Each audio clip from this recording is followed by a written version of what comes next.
Ayan, Santo. Take-tight office din yan, sir. Take-tight pa rin. Yes, sir. Yan yung mga pera na galing bangko, dinadala dyan sa take-tight, dinadala sa Horizon Homes, sir, at saka dinideliver sa iba't ibang official na mga gobyerno, sir. Next.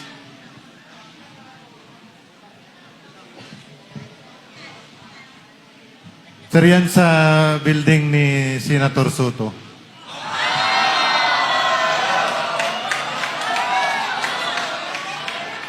Bali, ako yung advance team kami dyan, sir. Kasama ko yan si Badilla. Si Loben Badilla.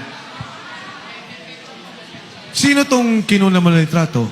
Ako yan, sir, nagkuha. Ah, Kasi yung nag-advance kami dyan, bali, pinipicturean ko, sinisend ko sa Viber group namin para ma-inform yung tropa na aboard na kami, sir. next.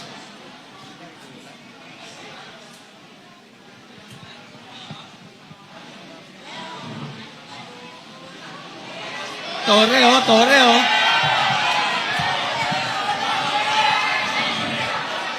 Ito yung sir. Tayo ka, Sarge. Pakinggan po natin, mga kasama. Noong time po na lumabas si Tap Orly po, Gutesa, I think September 20. Teka, Sarge, teka. Quiet lang po para malinaw na marinig natin. Sarge, sige. Go ahead.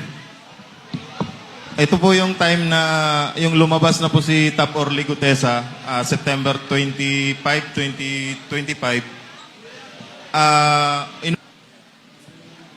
Ano po kaming kausapin ni General Torre po para bigyan po ng mga offer po, katulad po nung cellphone po. Ito po yung cellphone na nakuha ko.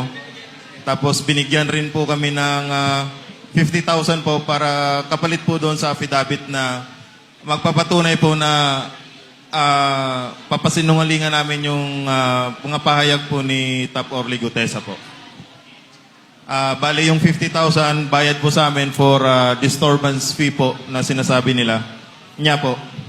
Yan po yung patunay na pumunta po kami sa Raffles, dun po sa office niya. Sa Raffles... Makati po. Office ni General Torre o ni Saldico? Unit po ni boss, ginagawa niya pong office po. Kasi nandun rin po yung secretary niya po, si Analisa Gaspar po. Sir. Secretary Nino. Ni General Torre po. So, nag-o-office siya sa unit ni Congressman Saldico. No, sir. Parang ginamit lang yan, sir, na pang-establish unit namin na kakausapin kami, sir. Diyan kayo nag-set ng meeting. Yes, sir. Yung time kasi na yan, sir, hindi rin namin alam kasi ang akala namin, sila pa ni dating speaker at saka si Boss Aldi. Yung pala, ginagapang na pala, sir. Kaya akala namin, si Boss pang nagpupundo dyan para ma-hold the line kami, sir. Para hindi kayo lumabas. Opo. Sino-sino itong mga nandito?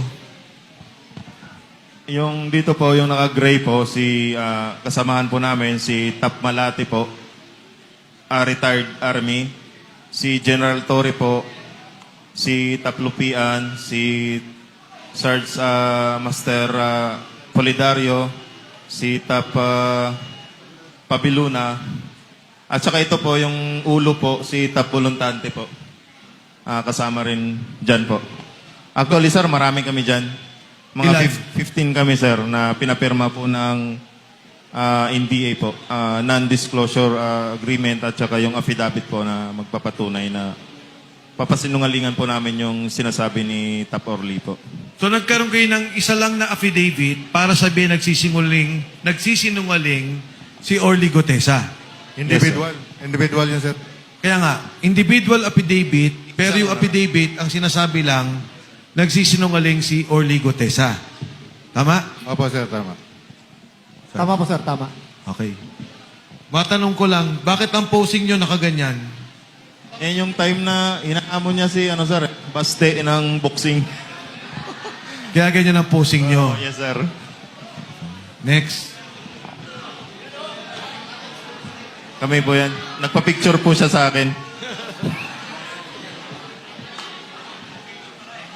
So, makatuwid, napapirma naman yung 15. Di ba? Napapirma.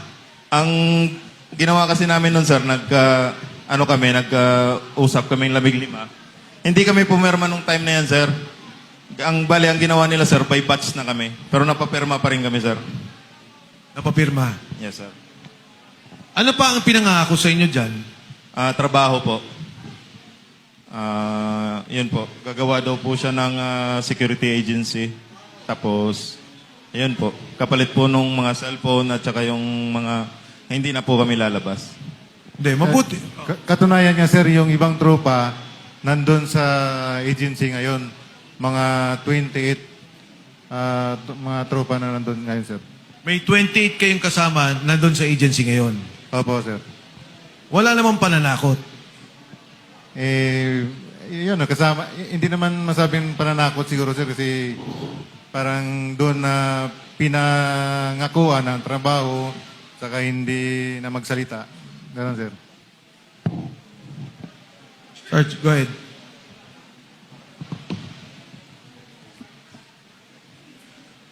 Sir, karagdagan po doon sir, sa binanggit po ni Sarge Baupan sir regarding doon sa cellphone. Bali, ang nangyari po niyan sir, nagkaroon po dyan sir ng majority na pilian ng cellphone. Ito po yung isa sir, yung kay Sarge Baupan po sir ay iPhone 16. Ito naman po yung isa sir is Samsung S25 FE. Nung niresearch ko po ito, sir, nilaunch po dito sa Pilipinas, sir, ng September. Tapos binigay po ito, sir, tama po si Sarge Baupan, sir, na naging by batch po yung pagbibigay nito plus 50,000 na disturbance fee. So, ang binigay ko po doon sa kanila, sir, ay yung hindi yung luma, kundi yung bago kong binili, sir, na cellphone. Kaya napalitan po ng yung sa kanila. Tapos po doon sila sa Elite, sir, sa pagkakaalam ko po, sir, 29 po sir yung nandun. Bali, nakapasok po kami doon ni Sir Sinesa, sir, nung December 19 until hanggang March 15, sir. Andun pa po sir yung iba, sir, na mga kasama namin. Sa tingin nyo, kung ipapatawag yung mga kasama ninyo, mapapatotohanan lahat ng sinasabi nyo ngayon? Yes, sir. Basta may pasumpi na, sir.